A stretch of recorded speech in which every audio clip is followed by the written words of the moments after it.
लोग हमारे बारे में क्या सोचते हैं वो भी हम ही सोचेंगे तो लोग क्या सोचेंगे। હેલો એવરીવન, આજે છે day for 180 days life transformation heart ચેલેન્જનો ચોથો દિવસ અને સવારમાં અત્યારની ભયાનક ઠંડીમાં જાગીને ગ્રાઉન્ડ પર આવવાની કોઈ ઈચ્છા તો ન હતી, બટ હાર્ટ ચેલેન્જ લઈ જ લીધું છે તો આવવું તો પડશે ને.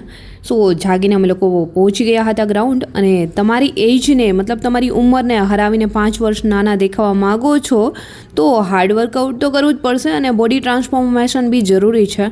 તો એવું નહીં કે બોડી ટ્રાન્સફોર્મેશન મતલબ ડૉક્ટર પાસે જઈને કરાવું. હા, ડેઇલી લાઈફમાં તમે વર્કઆઉટ એડ કરશો ને તો તમારી જે એજ છે, તમારી જે ઉંમર છે એને હરાવીને 5 વર્ષ તમે નાના દેખાઈ શકો છો. સો ફાઇનલી અત્યારે વર્કઆઉટ અમે લોકોએ સ્ટાર્ટ કરી દીધું છે અને ઘણા લોકો બહાના કાઢતા હોય છે જીમમાં જવાના પૈસા નથી, મારી પાસે ટાઈમ નથી અને વર્કઆઉટ કરવું પોસિબલ નથી. તો તમારી ઉંમરથી તમે 5 વર્ષ નાના દેખાવું બી પોસિબલ નથી. લાઈફ ટ્રાન્સફોર્મેશન હાર્ટ ચેલેન્જનો આજે ચોથો દિવસ આમ જ કમ્પ્લીટ કર્યો અને જલ્દી મળીશું એક ન્યૂ મિની વ્લોગ સાથે. ત્યાં સુધી બધાને બાય એન્ડ ટેક કેર.